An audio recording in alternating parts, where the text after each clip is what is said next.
Olá, queridos irmãos, graça e paz. Mais uma vez estamos aqui para meditar um pouco na palavra de Deus. E hoje a palavra de meditação está em Lucas, no capítulo 5, do verso 27 ao 32. E diz: E depois dessas coisas, ele saiu e viu um publicano de nome Levi sentado na coletoria, e disse-lhe: Segue-me. E ele, deixando tudo, levantou-se e o seguiu. E fez Levi uma grande festa em sua própria casa. E ali havia uma grande companhia de publicanos e outros que estavam sentados com ele. Mas os escribas e os fariseus murmuravam contra os seus discípulos, dizendo: Por que comeis e bebeis com publicanos e pecadores? E Jesus respondendo disse: Os sãos não necessitam de médico, mas aqueles que estão enfermos. Eu não vim para chamar justos, mas pecadores ao arrependimento. É exatamente isso que o Senhor está dizendo. Ele não veio chamar justos, mas pecadores ao arrependimento. Ele veio chamar a mim e a você. Porque Paulo, lá na carta para Timóteo, no capítulo 1, no verso 15, ele diz que Cristo morreu pelos pecadores, do qual eu sou o principal. Sabe, é isso que eu preciso entender.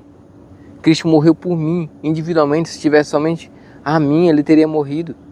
Sabe, o pecado deve me entristecer? Sim, porque o pecado me causa o afastamento de Deus. O pecado causa dor a Cristo. Mas sabe, eu não devo ficar no chão.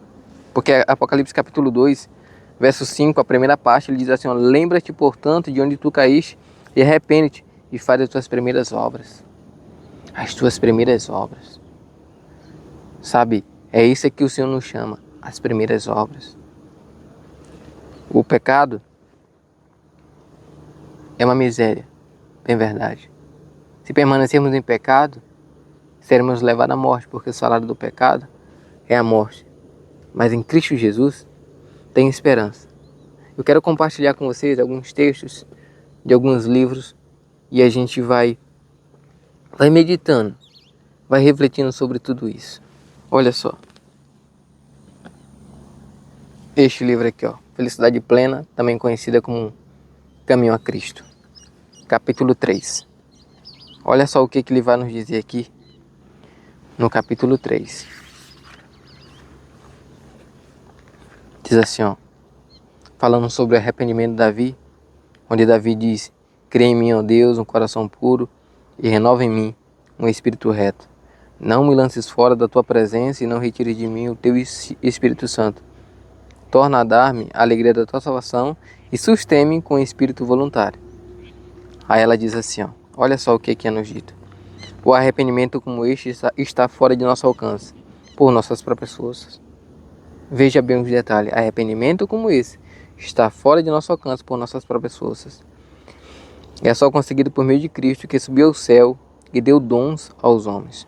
Aqui está exatamente o ponto em que muitos erram, e por essa razão não recebem o auxílio que Cristo gostaria de lhe oferecer. Pensam que não podem achegar-se a Cristo sem primeiro se arrepender, e que o arrependimento lhes prepara o caminho para o perdão dos pecados. É certo que o arrependimento vem antes do perdão, pois unicamente o coração quebrantado e triste sente a necessidade de um Salvador. Mas será que o pecador tem de esperar até que se tenha arrependido antes de poder se aproximar de Jesus? Deveria o arrependimento ser uma barreira entre o pecador e o Salvador? Olha só, a Bíblia não ensina que o pecador tem de se arrepender antes de aceitar o caminho de Cristo. Pois diz: Vinde a mim, todos que estáis cansados e oprimidos, e vos aliviarei. É virtude de Cristo, é virtude que vem de Cristo, que conduz o verdadeiro arrependimento. É a virtude que vem de Cristo. Eu não posso ter esse arrependimento. É somente a virtude que vem de Cristo. Isso vem de Cristo, isso não vem de mim. Sabe? E é isso que eu preciso entender. Quando eu entender isso, ou seja, quando eu deixar de olhar para mim, começar a olhar para Cristo, eu serei transformado. Porque Coríntios 3,18 diz: Pelo contemplar nós seremos transformados a sua imagem de glória em glória. Mas sabe, eu fico olhando para mim, eu fico olhando para os meus defeitos, ao invés de olhar para Cristo, para a perfeição de Cristo, e para o seu caráter, e para a sua misericórdia. Sabe, eu sei que muitas pessoas passam por isso porque muitas das vezes, eu começava ali uma semana de oração, ali uma semana de estudo. E sabe, durante aquela semana eu pecava. Eu pecava e eu desanimava. E logo durante aquela semana, até ali tinha ocorrido tudo bem, mas a partir daquele pecado ali eu já desanimava. Eu já deixava de ler a Bíblia. Eu deixava de orar, eu deixava todas as coisas, todos os contatos com Cristo, porque eu falava, Senhor, não vale mais a pena, porque, sabe, eu estava tão bem, agora eu pequei, não compensa mais, sabe, eu já manchei aquilo que era para ti, então, não, eu vou parar por aqui, na outra semana eu começo, sabe, eu ficava especulando o dia. Mas o Senhor não diz isso em sua palavra, Ele diz, lembra-te de onde caiu, arrepende-te e vai, meu filho, vai. E sabe, eu ficava buscando me arrepender. Só que aqui deixa claro, o arrependimento vem de Cristo. E não é nos arrependermos e irmos a Cristo. É irmos a Cristo e nos arrepender, porque isso só vem dele. Isso só vem dele. E sabe, isso que acontece. Quando nós olhamos para nós mesmos, quando acontece um pecado, a tendência é desanimarmos. A tendência é cada dia estarmos longe da presença de Deus. Porque Salmo deixa claro, um abismo conduz a outro abismo. Sabe, e aí eu pecava e depois mais outro pecado, porque eu já tinha pecado mesmo, né? E agora um pecado atrás do outro, um pecado atrás do outro. E daí para frente era só miséria. Mas quando eu entendi que nada é de mim, mas tudo é de Cristo, a minha vida mudou, meus queridos. A minha vida mudou, agora eu não olhava mais para mim. Agora eu não olho mais para mim. Agora eu olho para Cristo. Eu olho para a sua misericórdia, eu olho para a sua bondade. Sabe, é para isso que eu olho. E diz assim, ó, olha só, Cristo é a fonte de todo bom impulso. Cristo é a fonte de todo bom impulso. O desejo de se afastar do mal não é de nós mesmos, mas vem de Cristo. Vem de Cristo. Olha só, todo desejo de verdade e pureza, toda convicção de nossa própria natureza pecaminosa é uma evidência de que seu Espírito está trabalhando no nosso coração. Sabe aquele desejo que a gente tem de abandonar aquele... Não é nós. Mas é Cristo falando no nosso coração por meio do Espírito Santo. Para que a gente venha abandonar esse pecado. E permitamos nós ser convictos. Por que nós queremos? Porque aqueles pecados nos envergonham. Aqueles pecados, como diz o próprio Salmo, as nossas iniquidades nos deixam curvados. Nós ficamos com vergonha de aparecer em frente às pessoas, nós ficamos com vergonha de aparecer na igreja, nós ficamos com vergonha de aparecer, de até mesmo receber um irmão. Sabe por quê? Porque o Espírito testifica. Aquele que é convertido, quando ele chega na presença de um irmão que não está firme, que está vacilante, ele conhece o semblante. O semblante ali já declara.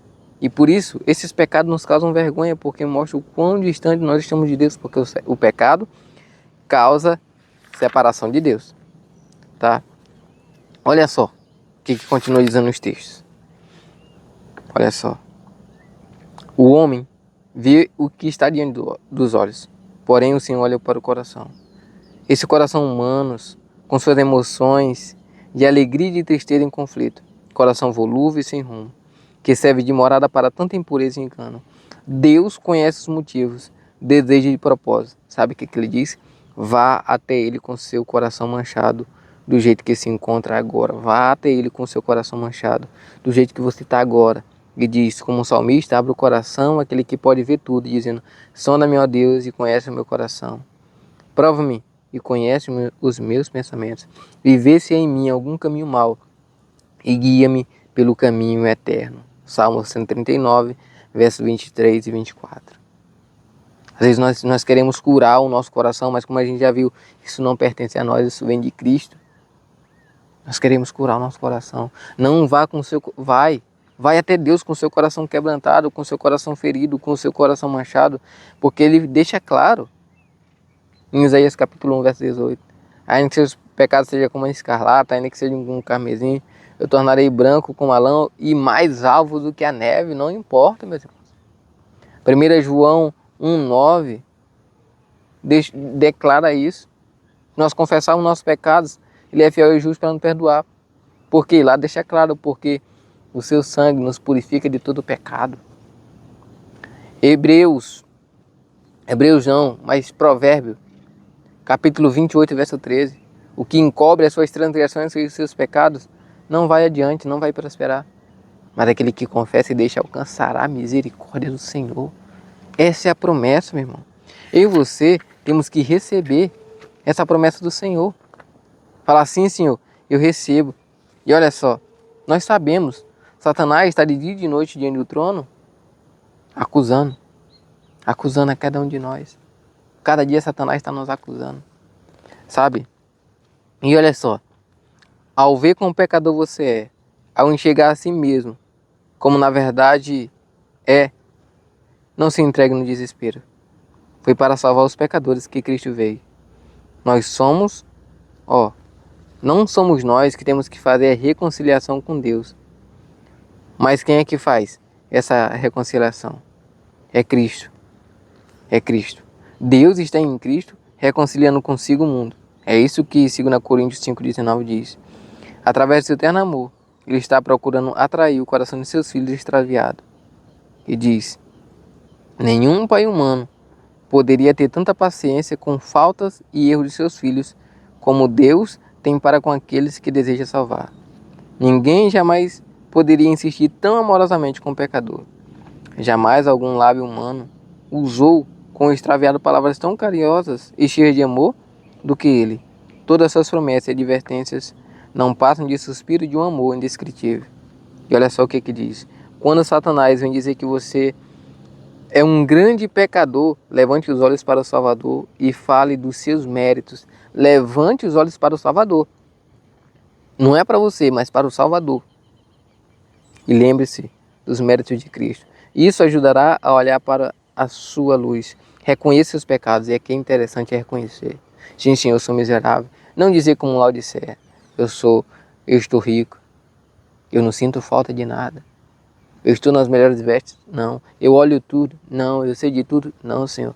Verdade, sou miserável e pecador.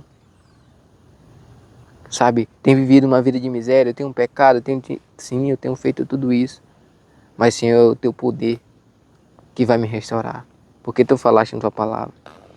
E diz, olha só, reconheça os seus pecados, mas diga ao inimigo que Cristo Jesus veio ao mundo para salvar os pecadores. E que seu grande amor, e que por seu grande amor você poderá ser salvo. Por seu grande amor, você poderá ser salvo. Não é por mim, mas é pelo grande amor de Cristo. É o que João 3,16 deixa claro. Deus amou o mundo de tal maneira que deu o seu Filho unigênito para que todo aquele que nele crê não pereça, mas tenha vida eterna. Essa é a promessa de Deus. A promessa de Deus é essa. Meus irmãos, nós precisamos entender isso. Nós precisamos entender isso. Quando a palavra de Deus vem para nós, é exatamente isso que ela está falando. Sabe? Olha só. Vamos ver um texto de 1 Samuel. 1 Samuel, capítulo 10, verso 5, verso 6 e verso 9. Diz assim: Depois disso, tu virás os outeiros de Deus. Isso aqui Samuel falando a Saul. Depois disso, tu virás ao outeiro de Deus, onde está a guarnição dos filisteus. E sucederá que quando chegarás lá na cidade, encontrará uma companhia de profetas descendo do lugar alto, com um saltério e um tamborim, e uma flauta, e uma harpa adiante deles. E eles profetizarão. Agora o verso 6. E o Espírito do Senhor virá sobre ti, e tu profetizarás com ele, e serás transformado em outro homem. Serás transformado em outro homem. Essa foi a promessa. Agora olha só o que diz no verso 9. E assim foi que quando ele virou as costas para se afastar de Samuel, Deus lhe deu um outro coração. E todos aqueles sinais se cumpriram naquele dia. Ou seja, naquele mesmo momento que ele ouviu aquela palavra, ele creu. Quando ele virou as costas, ele se tornou um outro homem. Por quê? Porque aqui diz Deus lhe deu outro coração. Deus lhe deu outro coração. Porque quando Jesus fala que ele vai nos dar outro coração, o que ele está falando? Ele está falando o seguinte: olha, filho, eu estou te fazendo novo de novo. Porque Ezequiel, no capítulo 36, no verso 26 e 27, ele diz assim, ó: um novo coração também vos darei. Um novo coração também vos darei. Ou seja, mudando aquele coração. Então, quando há mudança de coração, eu e você somos uma nova pessoa. Eu e você somos outro homem. Um novo coração também vos darei, e o novo espírito eu colocarei dentro de vós. E eu tirarei o coração de pedra da vossa carne, e vos darei um coração de carne. Eu colocarei o meu espírito dentro de vós, e vos farei andar nos meus estatutos, e guardarei os meus juízos, e os farei. Isso aqui é o Senhor que está falando.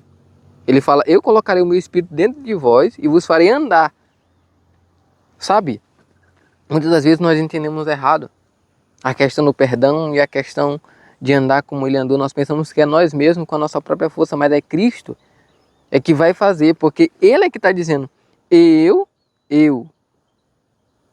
os farei andar nos meus estatutos. Ele mesmo. Não é nós que tentaremos pelas nossas próprias forças, porque a nossa justiça não alcança a santa lei de Deus, mas é ele em nós. Como Paulo disse: Cristo em vós é a esperança da glória. Colossenses 1, 6 e 27. Esse é o mistério. Sabe? Mas sabe por que nós continuamos caindo em pecado? É porque nós mesmos queremos fazer as obras de Deus. E é impossível a carne fazer a obra de Deus. A nossa mente carnal, a nossa natureza carnal é impossível. Porque a mente carnal, a natureza carnal é morte. A lei é santa e justa e boa. O que é em nós é somente pecado, miséria, degradação. Então é Cristo em nós fazendo isso. Não é nós, nossos próprios forças, mas é Cristo direcionando. Um novo coração, sendo uma nova pessoa. E lembre-se, ele recebeu um novo coração, não foi com semanas, não. Ele recebeu um novo coração naquele mesmo momento que ele saiu dali e virou as costas, porque ele creu. Infelizmente, nós temos a ideologia: essa palavra é verdadeira e um dia isso vai acontecer na minha vida. Não, meus irmãos. Isso é falta de fé, isso é incredulidade, porque Deus não está falando um dia, porque quando ele disse para aquele leproso: levanta-te e anda, foi naquele mesmo momento. Foi naquele mesmo momento. Precisamos crer em Deus, precisamos crer que a palavra de Deus é viva. Mas por que toda vez eu caio no mesmo pecado? É simples. Olha aqui, este livro, Vitória em Cristo, de Prescott. Olha só o que ele nos diz. Capítulo 6. A vitória dele é minha. Por muito tempo, eu tentei alcançar a vitória sobre o pecado, mas falhei. Quanto tempo que você está tentando alcançar a vitória sobre esse pecado? Seja adultério, seja prostituição, seja pornografia, seja mentira, seja contenda. Não sei, o Senhor é que sabe. Quanto tempo que você está tentando vencer esse pecado? Quanto tempo que você está na igreja, está tentando vencer esse pecado e faz força, e passa um ano bem, passa uma semana bem, passa um mês bem, 2, 3, e daqui a pouco está no mesmo pecado. Afundado, entristecido, chorando, tendo remorso. Por muito tempo eu tentei alcançar a vitória sobre o pecado, mas falhei. Desde então, aprendi a razão. Em vez de fazer a parte que Deus espera de mim e que posso fazer, eu estava tentando fazer a parte de Deus. O que Ele não espera que eu faça e eu não posso fazer. Vocês acham que eu tenho uma força para obedecer a lei de Deus? Claro que não. Claro que não. Porque a carne, ela é inimiga. A carne e o espírito, elas são o quê? A carne e o espírito são inimigos um do outro. E a lei é o quê? Espiritual. Então eu, por mim mesmo, não posso. Mas Cristo em mim, sim. Porque ele diz em Filipenses 4,13: tudo posso graças àquele que me fortalece. Graças àquele que me fortalece, não é pela minha própria força, não é pela minha própria sabedoria, mas é pelo poder de Deus. E aqui está o nosso erro: nós tentamos fazer aquilo que Deus não quer que nós façamos. Nós queremos ganhar a vitória, nós queremos obedecer, não. Nós só precisamos receber a obediência, porque isso Ele já fez. E agora Ele vai só repetir em nós. E diz: isso Deus não espera que eu faça. E lógico, eu não posso fazer. Primordialmente, minha parte não é ganhar a vitória, mas receber a vitória que já foi conquistada por mim, por meio de Jesus Cristo. Receber a vitória. Porque o que 1 João 4,4 diz? 1 João 4 ali, o que ali nos diz? Vamos ler, para a gente entender sobre isso. Entender essa vitória que o Senhor está falando. 1 João. 1 João. Vós sois de Deus, filhinho, e já tendes vencido. Espera. Olha só o que o texto diz. Vós sois de Deus. 1 João 4,4. Vós sois de Deus, filhinho, e já tendes vencido. Aqui está dizendo que nós vamos vencer? Não, de forma nenhuma. Aqui simplesmente está dizendo que nós já temos vencido. Por quê? Porque maior é aquele que está em vós do que aquele que está no mundo. João não está falando assim, Cristo não está falando por meio de João. Olha, meus filhos, eu estou escrevendo aqui para vocês porque vocês vão ter luta e vocês vão vencer. Não, eu estou escrevendo porque vocês já venceram. Porque a minha vitória, filhinhos, é de vocês. E olha só o que diz. Mas você pode perguntar, a Bíblia não fala sobre soldado, guerra e luta? Sim, certamente fala. Não somos instruídos a nos esforçar para entrar? Com certeza somos. Bem, então, o que isso significa? Apenas isso. Devemos ter certeza pelo que estamos lutando e pelo que devemos nos esforçar. Cristo, como um homem, lutou a batalha da vida e venceu. Como meu representante pessoal, ele conquistou essa vitória para mim. Assim, sua palavra para mim é: tenha bom ânimo, eu venci o mundo. Essa é a palavra, eu venci o mundo. Posso, portanto, dizer com profunda gratidão, graças a Deus que nos dá a vitória por nosso Senhor Jesus Cristo. Minha dificuldade estava relacionada ao fato de que eu não estava atento à realidade de que a vitória é um dom já conquistado. É um dom já conquistado e pronto para ser concedido a todos que estiverem dispostos a receber. E sabe o que diz? Assumir a responsabilidade de tentar conquistar o que já havia conquistado para mim. Isso me levou ao fracasso e, consequentemente, isso nos leva ao desespero. O texto deixa claro, não devemos ir buscar a vitória, porque a vitória já foi ganha. A vitória é nos dada. O que devemos fazer agora é dizer: sim, Senhor, eu aceito. Sim, Senhor, eu recebo, porque é naquele mesmo momento.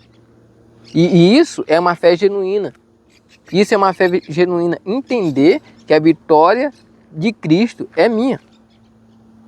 E eu repito, infelizmente, fomos ensinados que de fato isso vai acontecer, de fato um dia eu serei justo, um dia de fato eu vou ser liberto desse pecado. Não.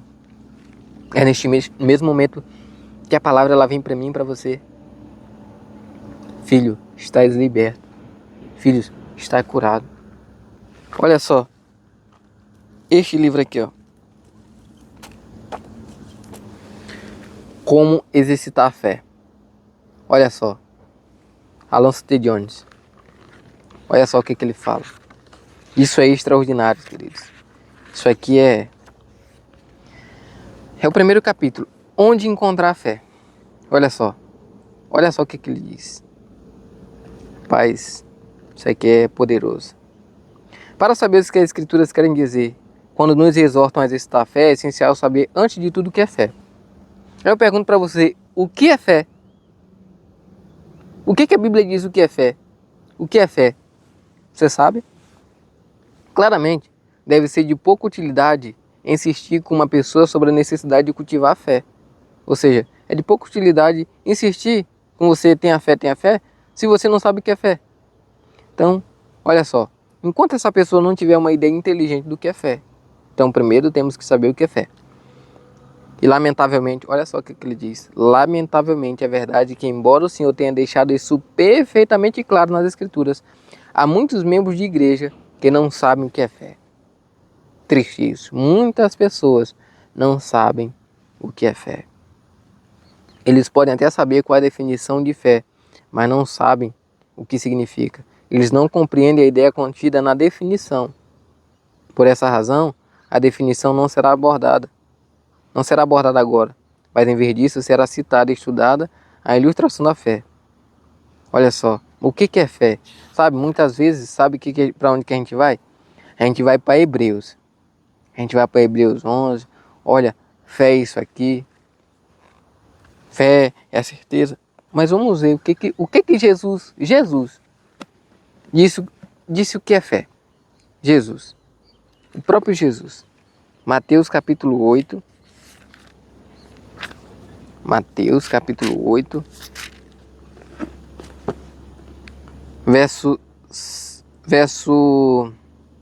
a partir do verso 5. Diz assim: quando Jesus estava entrando em Cafarnaum, veio até ele um centurião implorando-lhe e dizendo: Senhor, o meu servo já é em casa doente, com uma paralisia, gravemente atormentado. E Jesus disse, olha só o que Jesus disse: eu irei e o curarei. Isso foi o que Jesus disse. E o centurião respondendo disse: Senhor, eu não sou digno de que entre debaixo do meu telhado, mas dize somente uma palavra e meu servo será curado. Olha só, dize somente uma palavra e meu servo será curado. Verso 10 agora. E Jesus, ouvindo isso, maravilhou-se e disse aos que o seguiam: na verdade eu vos digo que não tenho encontrado tão grande fé, não em Israel. Eu estou dizendo para vocês, eu não encontrei tão grande fé em Israel. Por que Jesus disse isso? Porque ele disse para o centurião: eu vou lá e vou curar. O centurião disse: não, tu vai dizer uma palavra. Então fé é acreditar que verdadeiramente a palavra de Deus se cumpre em minha vida e não daqui a pouco. É agora. É agora. Por quê? Porque se Jesus disse que eu estou liberto desse pecado, eu estou liberto desse pecado. Se ele disse que ele já venceu e que a vitória dele é minha, acabou. Por quê? Por que a vitória dele é minha e eu tenho que crer nisso? Porque em João 3,18 diz: aquele que comete pecado é do diabo, porque o diabo peca desde o princípio. Aí ele diz assim, ó: para este propósito, qual propósito? Para que pudesse destruir as obras do diabo. Quem é que se manifestou? Cristo Jesus. Para este propósito, o Filho de Deus foi manifestado para que pudesse destruir as obras do diabo. Ou seja, Deus está declarando agora que em minha vida não há mais pecado, mas não é por mim mesmo. Não é pela minha força, mas é pelo poder de Cristo em minha vida, porque Ele se manifestou para destruir as obras do diabo. E qual é a obra do diabo? É o pecado. E com o pecado vem o quê? Vem a morte, vem a dor, vem a miséria, vem a destruição. Então Cristo está falando: filho, é agora. Tu está limpo agora, tu está sarado agora. E nós sabemos, nos relata naquele mesmo momento, quando Jesus dizia: levanta-te e anda. Não era o leproso, não esperava vários dias, várias semanas, vários meses para que aquilo acontecesse. Naquele mesmo momento ele levantava e andava. Quando ele mandava o surdo ouvir, naquele mesmo momento o surdo ouvia. O cego ver, naquele momento o cego olhava. Quando ele dizia: está perdoado o teu pecado, era naquele mesmo momento. E quando isso acontece, nós somos novo, uma nova criatura. Uma nova criatura. E por último, este aqui, ó, vivendo pela fé. Vivendo pela Fé, de Jones e Wagner. Né? O capítulo 15, para a gente ver. O capítulo 15. Esse livro é um livro extraordinário. Este livro, Vivendo pela Fé, é um livro extraordinário. Diz assim, ó: que pensamento maravilhoso e agradável de que o Espírito nos transforma em outro homem. Em outro homem. Aquele que se rende à influência do Espírito Santo. E diz assim, ó: o velho homem é pecaminoso. Somos carnais por natureza. Cometemos muitos atos perversos, porque o pecado, sabe, é a nossa própria natureza. E olha só o que nos diz. Mas agora chega até nós a gloriosa notícia de que ao nos submetermos ao Espírito de Deus, podemos ser transformados em novas pessoas. Este novo homem é criado em verdadeira justiça e santidade, como diz Efésios 4:24. Ele toma o lugar do velho homem corrupto, de acordo com as concupiscências enganosas. Já o novo homem se renova para o conhecimento, segundo o quê? Segundo a imagem daquele que o criou. Quem os criou? Cristo. Segundo a imagem de Cristo, pelo contemplar, nós somos transformados de glória em glória. Coríntios 3:18 é isso que diz. E essa renovação acontece dia a dia. Agora lembre-se, todos os dias eu preciso permitir que Cristo faça obra em minha vida. Todos os dias eu preciso permitir que Ele habite em meu coração. Nós consentimos e a transformação ocorre, continuamos consentindo e a transformação acontece ininterruptamente. E agora, olha só o que diz. Vamos observar. E agora o diabo vem até nós com as velas artimanhas. E ele apresenta uma longa lista de pecados. O diabo é profissional. Olha, tu já matou, tu já roubou, tu já te prostituiu. Ontem tu mentiu, ainda agora tu acabou de roubar. Ele vem e mostra toda aquela lista. Tu é miserável, tu é pecador, sabe? Jesus não vai te aceitar. Essa é a obra do diabo, meus irmãos. E diz o seguinte. Ele apresenta a lista de pecados. Mas este não nos assusta mais. A gente já não fala, não, eu estou perdido. Não, não nos assustam mais. Sabe por quê? Podemos dizer a ele, você está enganado. O homem que morava aqui e que cometeu esses pecados está morto. Amém. Glória a Deus. É isso que temos que dizer. E eu não tenho nenhuma ligação mais com ele. Eita glória! Portanto, não posso mais ser chamado para acertar a conta deles. Não há mais temerosa expectativa de julgamento. Por quê? Pois quem ouve a minha palavra e crê naquele que me enviou tem a vida eterna e não entrará em condenação, mas passou da morte para a vida. João 5, 24. Essa é a promessa. E diz assim, ó, o inimigo lança suas velhas tentações por meio do desejo da carne, desejo pecaminoso, mas novamente ele é confundido. Ele não tinha dificuldade em nos desviar, mas agora tem que enfrentar outro homem. E para a surpresa dele, descobre que seus propósitos falham. Não somos condenados, pois andamos no Espírito. E agora Satanás vem com prostituição, ele vem com facilidade de ganhar dinheiro fácil, mas trapaceando. Ele vem com oportunidade de trair a minha esposa, ele vem com oportunidade de arrumar contenda, ele vem com as mesmas oportunidades, os mesmos pecados que eu sempre estava ali caindo. A língua maldizente, a língua mentirosa, ele vem com os mesmos pecados, mas agora isso não acontece mais. Sabe por quê? Porque aquele velho homem já não existe mais. Agora é Cristo vivendo em nós. Cristo em vós, a esperança da glória. É Paulo dizendo, porque eu pela lei estou morto para a lei, para viver para Deus. Já estou crucificado com Cristo e vivo não mais eu, mas Cristo vive em mim. E a vida que agora vivo na carne, vivo pela fé no Filho de Deus, o qual me amou e se entregou a si por mim mesmo. Por mim mesmo. E diz assim, ó, esse novo homem nunca pecou, pois é criado em verdadeira justiça e santidade, e mantido eternamente novo. Mantido eternamente novo. Essa é a promessa. E quem mantém é Cristo Jesus. É Cristo Jesus. Qual a nossa parte? Permitir dia após dia que vivamos, meus irmãos, verdadeiramente pela fé. E como nós vimos, fé é crer na palavra de Deus. Fé é crer que de fato,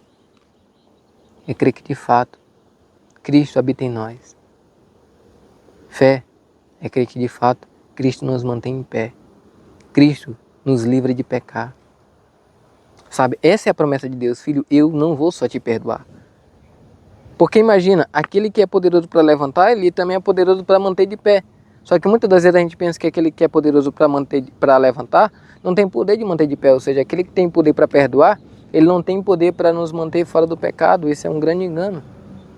Mas nós vimos pela palavra de Deus. Que isso é viver pela fé. Que esse mesmo Senhor é que nos mantém de pé. Esse mesmo Senhor é que nos mantém sem pecar. Esse mesmo Senhor é que nos mantém justos. Nos faz justos. Por quê? Porque não vivemos mais nós, mas Cristo vive em nós. Oremos. Bendito Deus, eterno Pai. Obrigado, Senhor, pela tua maravilhosa promessa. Obrigado porque tu habitando em nós, estamos livres das obras do diabo, que é o pecado. Nos mantemos justos porque tu habita em nós. Como tu diz, tudo nós podemos graças a ti, Senhor, que nos fortalece. E como tu também diz na tua palavra, o mistério, que mistério é esse, Senhor? Como que nós vamos ficar? O mistério foi revelado. É Cristo em nós, que é a esperança da glória. É Cristo habitando em cada um de nós, é que estaremos vivendo uma vida de justiça. Porque agora aquele velho homem com pecados, com tantas misérias, maledicências, não existe mais. Agora fomos feitos uma nova criatura em Cristo Jesus. E aquele que está em Cristo Jesus não há mais condenação, porque ele não anda mais de acordo com a carne, mas anda segundo o Espírito. Obrigado, Senhor, pelas tuas promessas, pelo teu poder, teu cuidado e tua misericórdia. Nós te agradecemos por tudo. Em nome de Jesus. Amém. Amém. Louvado seja Deus.